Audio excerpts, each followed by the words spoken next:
The morning sun cast long shadows across the bustling train station in Mumbai as 8-year-old Priya clutched her mother's sari with tiny fingers. The crowd moved like a river around them, carrying voices in dozens of languages and the scent of street food mixed with diesel fumes. Her father had gone to buy tickets for their journey to visit her grandmother in Delhi, while her mother waited with their small bundle of belongings.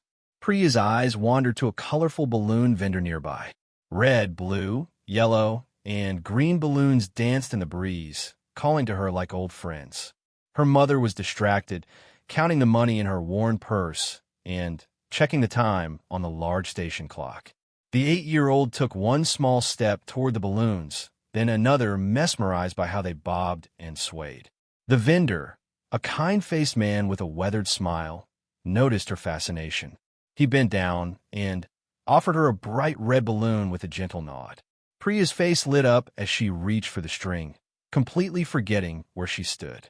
The balloon felt magical in her small hands, lighter than air and full of promise. When she turned around to show her mother, the world had changed. The spot where her mother had been standing was now occupied by strangers. Priya's heart began to race as she spun in circles, searching for the familiar blue sari with tiny white flowers. Every face in the crowd looked foreign and frightening. The station, which had seemed exciting moments before, now felt like a maze with no way out. Her small voice calling Mama, Papa, was swallowed by the noise of announcements, train whistles, and countless conversations.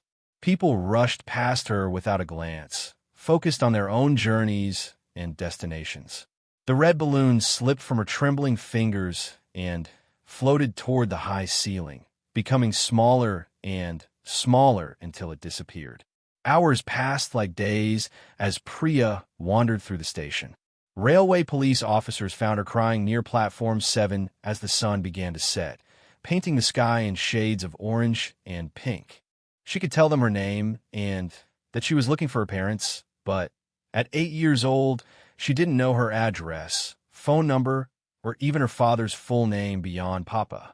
The officers took her to the station master's office, where they tried their best to help. They announced her description over the loudspeaker system multiple times, hoping her parents would hear and come running. But as night fell and the station grew quieter, hope began to fade. Her parents had searched frantically for hours before being told by authorities that they needed to file a missing person report and that continuing the search the next day would be more effective. That first night, Priya slept on a bench in the station master's office, wrapped in a railway blanket that smelled of disinfectant and coal dust. She dreamed of her mother's gentle hands braiding her hair and her father's deep voice singing lullabies. When she woke, she hoped it had all been a terrible nightmare, but the unfamiliar ceiling and the sound of early morning trains reminded her that this was her new reality. The next day brought more questions, more forms, and more kind but ultimately helpless officials. Social workers arrived to assess her situation, speaking in soft voices about temporary care and ongoing searches. Priya answered their questions as best she could, but her young mind couldn't provide the details needed to track down her family in a city of millions. Within a week, she was placed in Sunshine Children's Home, a government facility on the outskirts of Mumbai. The 3-story building housed nearly 100 children of various ages, all with stories of loss, abandonment, or family tragedy. The walls were painted cheerful yellow, but the paint was peeling in places, telling its own story of limited resources and endless need. Mrs. Sharma, the head caretaker, was a woman in her 50s with graying hair pulled back in a practical bun. She had been running the children's home for 15 years and had seen countless children pass through its doors. Some were reunited with families, others were adopted, and many simply aged out of the system at 18 with nowhere to go.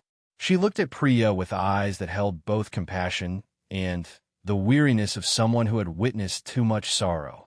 The children's home operated on a strict schedule. Wake up at 6, morning exercises, breakfast of rice porridge and tea, then hours spent in the small classroom where older children taught younger ones basic reading and writing. Lunch was usually dal and rice, followed by afternoon rest time, more lessons, dinner, and lights out by 9 o'clock. It was a simple existence focused on survival rather than growth or dreams. Priya's first weeks were filled with tears and sleepless nights.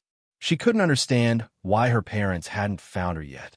In her 8-year-old mind, parents were supposed to be able to find their children anywhere, like the stories her grandmother used to tell about mothers who could hear their children's cries from miles away. She would lie awake listening to the sounds of the city beyond the orphanage walls, hoping to hear her father's voice calling her name. The other children tried to be kind, but they were dealing with their own pain and loss. Some had been at Sunshine for years and had learned to protect their hearts by not getting too attached to newcomers who might leave suddenly if relatives were found.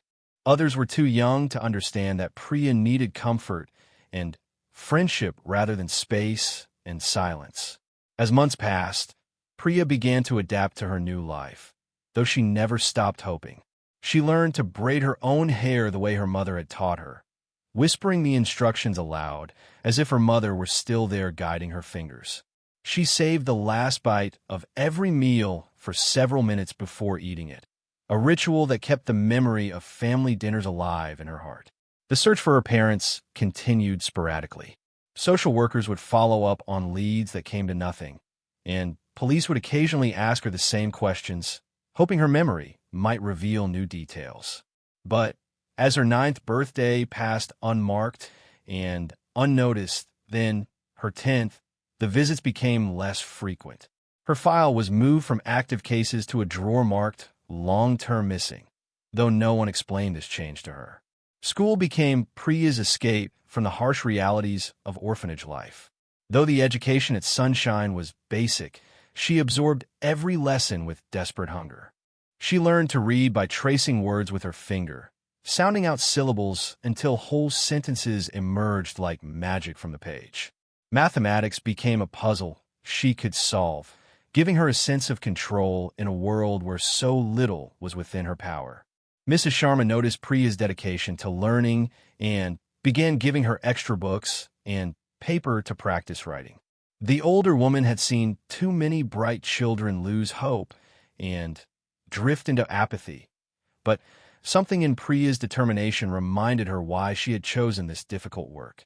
Late in the evenings, after the other children were asleep, she would sit with Priya and help her with reading, sharing stories of children who had overcome difficult beginnings to build meaningful lives. By her 12th birthday, Priya had become one of the older children at Sunshine, responsible for helping care for the younger ones. She taught letters to 5-year-olds who reminded her of herself when she first arrived, frightened and confused. She learned to change diapers, prepare simple meals, and comfort crying toddlers with patience that seemed far beyond her years. The responsibility helped fill the growing emptiness in her chest, but it also made her acutely aware of how much time had passed. For years felt like a lifetime to a 12-year-old. Sometimes she struggled to remember her mother's exact face or the sound of her father's laugh. The memories that had once been crystal clear were becoming soft around the edges, like photographs left too long in sunlight. During the monsoon season of her 13th year, Priya found herself standing at the orphanage window, watching rain pour down in sheets that turned the courtyard into a temporary lake. The other children were napping or playing quiet games, but she was lost in thought about the future that stretched ahead of her. In 5 years, she would age out of Sunshine.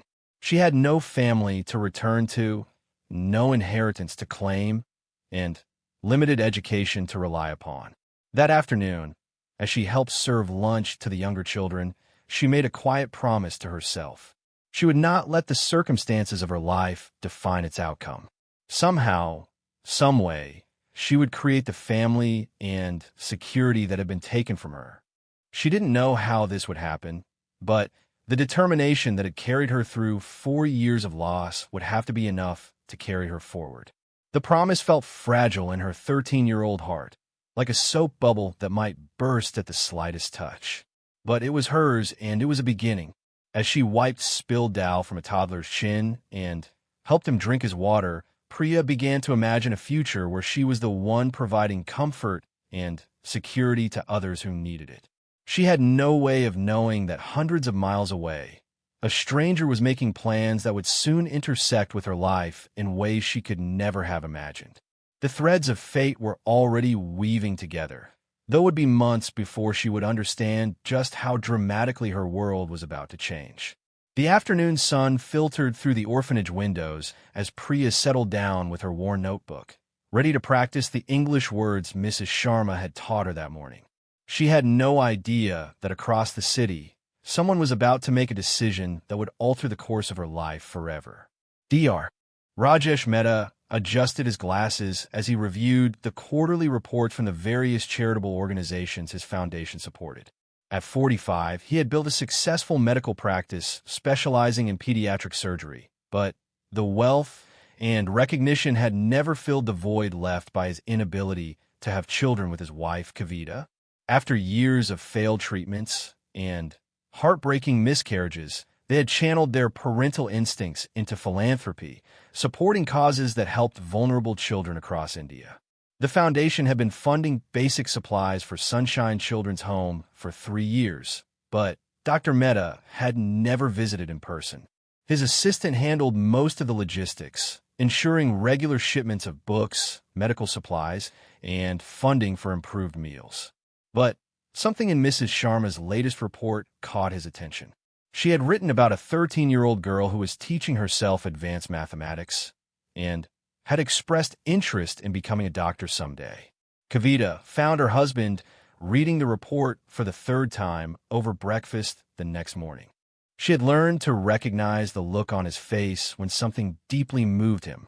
After 20 years of marriage, she could read his expressions like pages in a familiar book. "Tell me about her," Kavita said, setting down her teacup and giving him her full attention. Dr. Mehta described Priya's academic achievements despite limited resources, her dedication to caring for younger children, and her dream of becoming a doctor. Mrs. Sharma had included a small photograph with the report, a serious-faced girl with intelligent eyes, and a determined set to her jaw that reminded him of his own childhood determination to escape poverty through education. "I think we should visit," he said finally, "not just send money from a distance. Maybe we can do more to help her specifically." That afternoon, they drove through Mumbai traffic to reach Sunshine Children's Home. The building looked smaller and more run-down than either had expected, despite their years of funding improvements. Paint was peeling from the walls, and the small playground equipment showed signs of heavy use and minimal maintenance. But the children who greeted them at the gate were clean, healthy, and curious about their visitors. Mrs. Sharma welcomed them warmly, proud to finally meet the benefactors who had made such a difference in the children's daily lives. She gave them a tour of the facilities, explaining how their contributions had allowed for better nutrition, basic medical care, and educational materials that would otherwise be impossible to afford. "And this is Priya," Mrs. Sharma said, as they entered the small library where the 13-year-old was helping younger children with their reading lessons. "Priya, these are Dr. and Mrs. Mehta, the kind people whose foundation helps our home." Priya stood respectfully and offered a shy namaste, but her eyes showed keen intelligence and curiosity. Dr. Mehta was struck by her poise and maturity. When he asked about her studies, she spoke passionately about her favorite subjects and her dreams of becoming a doctor to help children who couldn't afford medical care. "What kind of doctor do you want to be?" Kavita asked, genuinely interested. "Pediatric surgeon," Priya answered without hesitation. "Like you, sir. Mrs. Sharma told me about your work. I want to fix children's hearts so their families don't have to worry about losing them." The simple honesty of her answer hit both adults with unexpected force. Here was a child who had lost everything, but still dreamed of healing others. Her motivation wasn't personal glory or financial success, but preventing the kind of family separation she had experienced herself. Dr. Mehta spent the next hour talking with Priya about medical school requirements, the years of study involved, and the challenges of surgical training. Far from being discouraged by the difficulty, she absorbed every detail with the focus of someone mapping out a battle plan. She asked intelligent questions about anatomy, surgical procedures, and medical ethics that impressed him with their depth and thoughtfulness. As they prepared to leave, Dr. Mehta found himself making an impulsive offer. "Priya, would you be interested in visiting my hospital sometime? You could see what a pediatric surgery unit looks like and maybe observe some procedures." Her face lit up with an excitement that made her look like the 13-year-old she was beneath her mature exterior. "Really? You'd let me do that?" "Of course. Mrs. Sharma, would that be possible to arrange?" The visit was scheduled for the following week. Dr. Mehta spent the intervening days thinking about Priya and the potential he saw in her. That evening, he discussed his thoughts with Kavita as they walked in their garden. "She reminds me of myself at that age," he said. "Hungry for knowledge, determined to make something better of my life. But she's starting from a much harder place than I ever did." "What are you thinking?" Kavita asked, though she suspected she already knew. "I'm thinking we could do more than just fund her education. We could guide it, nurture it, give her the kind of support and opportunities that make the difference between surviving and thriving." When Priya arrived at Mumbai General Hospital the following week, her eyes went wide at the bustling emergency department, the clean white corridors, and the sophisticated medical equipment. Dr. Mehta introduced her to nurses, residents, and other surgeons, explaining her interest in medicine. Many were impressed by her thoughtful questions and obvious dedication. He took her to the pediatric ward, where she met children recovering from various surgeries. Her natural warmth and empathy shone as she talked with young patients, offering comfort and encouragement with an ease that surprised even Dr. Mehta. One little boy, recovering from heart surgery, clung to her hand as she told him stories about brave princes who conquered dragons with kindness instead of swords. "She has healing hands," observed Dr. Priya Singh, the head pediatric nurse. "Not everyone who wants to be a doctor has that gift. You can't teach genuine compassion." That afternoon, Dr. Mehta allowed Priya to observe a routine appendectomy from the viewing gallery above the operating room. She watched with rapt attention as he explained each step of the procedure, asking questions that showed she was following the complex process despite having no formal medical training. "Surgery is like solving a three-dimensional puzzle," she said afterward. "You have to see how all the pieces fit together and know exactly which moves to make to fix what's broken." Her analogy was so appointment that Dr. Mehta shared it with his colleagues later, who were equally impressed by her insight. Over the following months, Dr. Mehta arranged for Priya to visit the hospital regularly. He provided her with basic anatomy and biology textbooks, which she devoured with the same hunger she had once reserved for simple reading primers. Kavita began joining these visits, developing her own bond with the serious, determined girl who had captured her husband's professional interest and their shared parental instincts. As Priya's 14th birthday approached, the Mehtas found themselves discussing a possibility that had been growing in their hearts for months. Late one evening, as they reviewed financial documents for their foundation, Kavita voiced what they had both been thinking. "We could adopt her," she said quietly. "Give her our name, our home, our full support. Not just as benefactors, but as parents." Dr. Mehta looked up from his papers, relief evident on his face that she had spoken first. "I've been thinking the same thing for weeks. She's already part of our lives. Why not make it official? But is it fair to her? We're not young parents. And what if she still hopes to find her biological family?" They decided to approach the topic carefully with Mrs. Sharma first to understand the legal processes involved and gauge whether such an arrangement might be in Priya's best interests. Mrs. Sharma was initially surprised, then thoughtful. "In all my years here, I've seen many children leave for adoption," she said. "Most go to families wanting babies or very young children. Older children like Priya often age out of the system without ever finding permanent families. But I have to tell you, she still mentions her parents sometimes. She hasn't given up hope entirely." This revelation gave the Mehtas pause. They didn't want to replace the family Priya had lost, but rather offer her the family she needed going forward. The distinction was important, and they knew it would require delicate handling. They decided to gradually increase Priya's involvement in their lives, inviting her to spend weekends at their home and including her in family gatherings with Dr. Mehta's extended relatives. She fitted in naturally, impressing everyone with her intelligence, manners, and genuine warmth. Dr. Mehta's mother, initially skeptical about their attachment to an orphan teenager, found herself thoroughly charmed by Priya's respectful nature and obvious affection for her son and daughter-in-law. During one weekend visit, as Kavita taught Priya to cook traditional Gujarati dishes in their modern kitchen, the teenager opened up about her feelings regarding her lost family. "I used to think about them every day," she admitted, carefully stirring the dal as Kavita had shown her. "I imagined scenarios where we would find each other, and everything would go back to the way it was before. But now I realize that even if we found each other, I'm not the same person I was when I got lost. 6 years changes a child completely. Do you still want to find them?" Kavita asked gently. Priya was quiet for a long moment. "I think I will always wonder what happened to them. But I also know that I can't build my future on a maybe. I have to make choices based on what's real in my life right now." That evening, as Dr.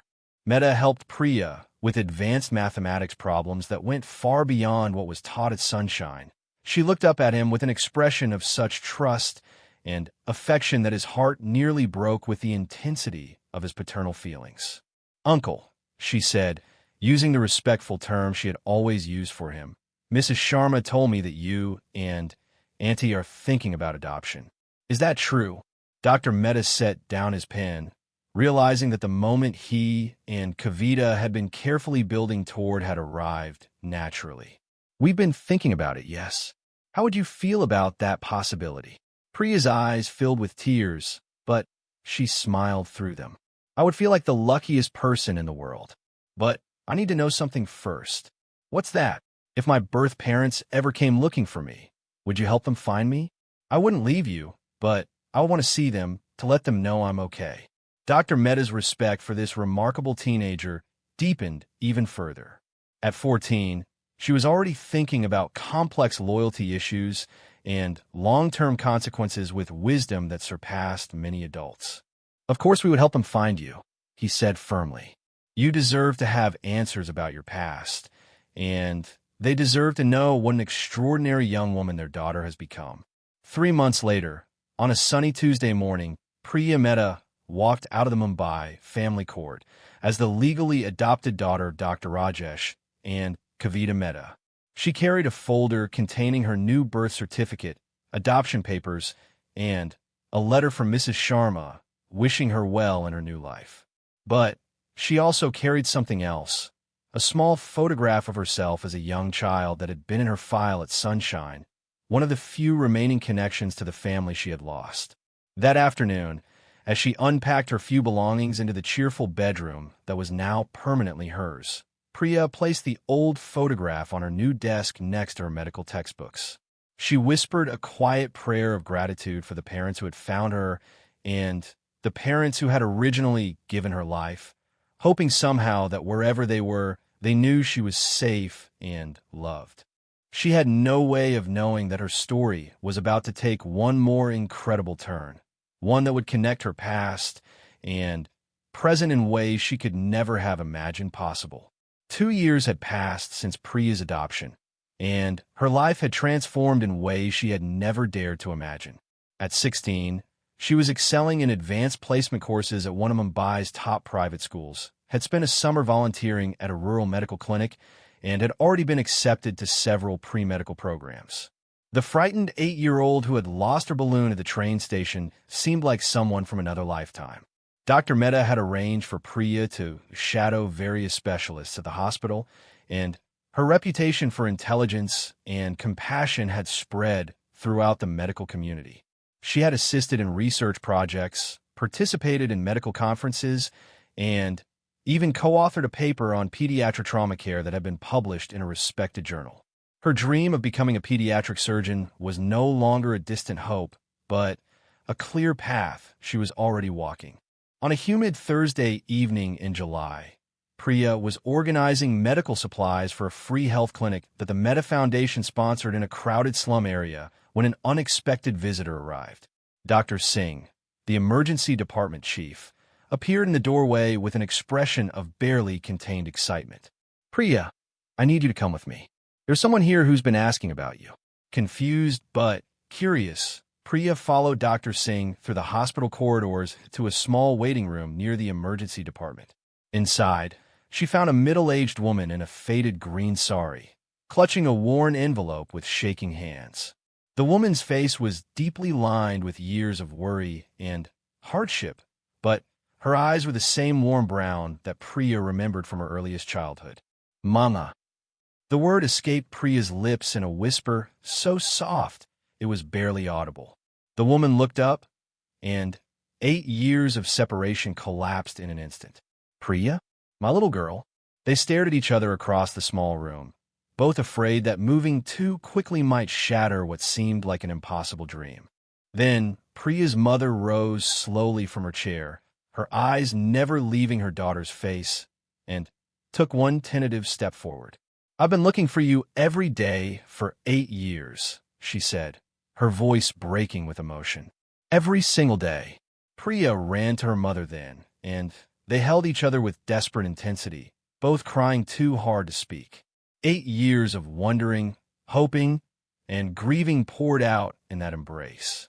Dr. Singh quietly left them alone, understanding that this moment needed no witnesses. Through her tears, Priya's mother, Sunita, explained how she had never stopped searching. After losing Priya at the train station, she and her husband had spent their savings hiring private investigators, traveling to every children's home and orphanage they could find, and following every possible lead. They had posted flyers with Priya's photograph in train stations across India and had never given up hope that somehow, somewhere, their daughter was alive and safe. "How did you find me?" Priya asked, still unable to believe her mother was really there. Sunita pulled out a newspaper clipping from her envelope. It was a small article about the medical research paper Priya had co-authored, complete with her photograph and a brief biography mentioning that she was a former resident of Sunshine Children's Home. A friend who knew about their search had spotted the article and brought it to Sunita's attention. "The moment I saw your picture, I knew," Sunita said, stroking her daughter's hair with the same gentle touch Priya remembered. "You have your father's eyes and my stubborn chin. You've grown so beautiful, so accomplished. I'm so proud of you. Where is Papa?" Priya asked, suddenly realizing her father wasn't with them. Sunita's face clouded with fresh pain. "He died 3 years ago. His heart just couldn't take the grief anymore. He never stopped believing we would find you, but the searching, the disappointment, the constant worry, it wore him down. His last words were your name." The revelation hit Priya like a physical blow. All these years, she had imagined reunions with both parents, never considering that time might have taken one of them away permanently. She grieved for the father she would never see again, and for the man who had died without knowing that his little girl had survived and thrived. That evening, Dr.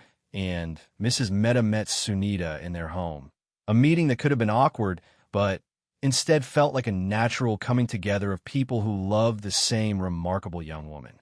Sunita was initially intimidated by their wealth and education, but their genuine warmth and obvious love for Priya quickly put her at ease.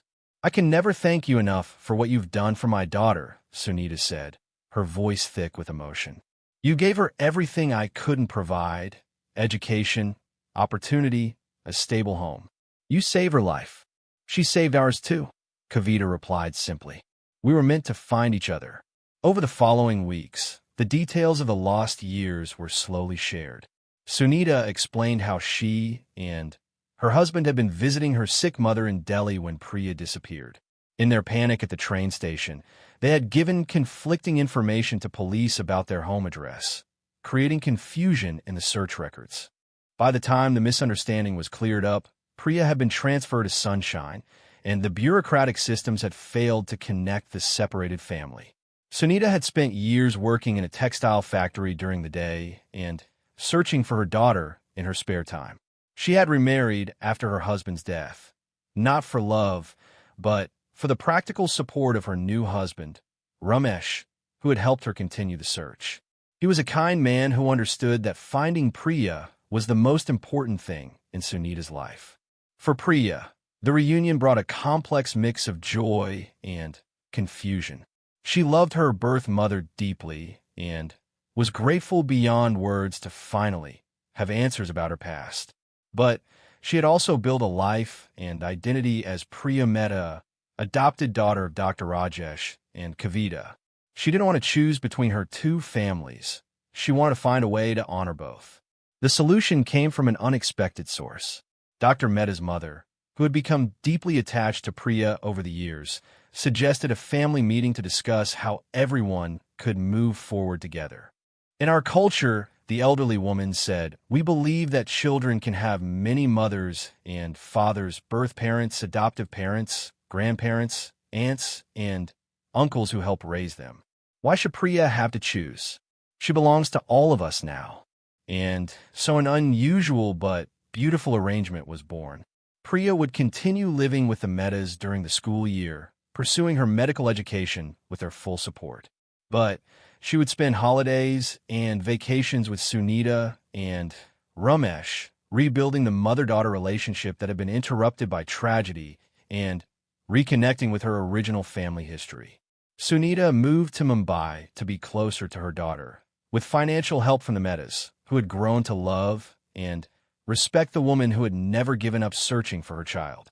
Ramesh found work as a security guard at the hospital where Priya volunteered, creating another connection between her two worlds. The legal aspects were complex, but eventually arrangements were made for Priya to have dual custody, something almost unheard of in Indian family law, but approved due to the extraordinary circumstances and the mutual cooperation of both families. As her 17th birthday approached, Priya found herself surrounded by more love and family than she had ever imagined possible. She had birth relatives, adoptive relatives, and chosen family members who had all played crucial roles in making her who she had become.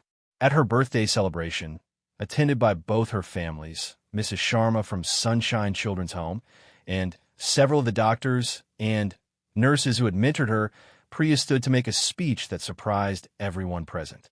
"I used to think that being lost was the worst thing that could happen to me," she said, looking around at the faces of people who loved her. "But I realize now that getting lost led me to being found in ways I never expected. I found parents who believed in my dreams. I found a calling to help heal children. I found strength I didn't know I had. And finally, I found my way back to the mother who never stopped looking for me." She paused, reaching for both Sunita's and Kavita's hands.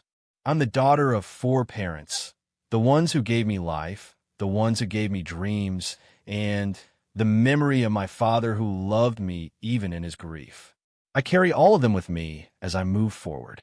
Dr. Mehta wiped tears from his eyes as he watched this remarkable young woman who had taught him so much about resilience, forgiveness, and the many different forms that family could take. 6 months later, Priya began her pre-medical studies at one of India's most prestigious universities, supported by both her families and driven by a clear sense of purpose. She had established a small scholarship fund for older children aging out of orphanages, inspired by her own experience and her desire to help others who faced uncertain futures. On quiet evenings, she would sometimes look at the old photograph from her childhood, now displayed alongside more recent family pictures. The little girl in the image seemed to smile back at her, as if approving of the path that loss and luck, determination, and love had carved through their shared life.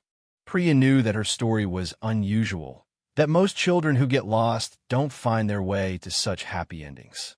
But she also knew that her responsibility now was to use her good fortune to create opportunities for others who needed hope, healing, and the chance to build meaningful lives despite difficult beginnings. The stranger who had crossed her path, Dr. Mehta, who could have simply written checks to charity but chose instead to open his heart and home, had indeed transformed her future. But, in ways he was still discovering, she had transformed his as well, teaching him that family is not just about blood or law, but about the choice to love and support someone through all of life's challenges and possibilities.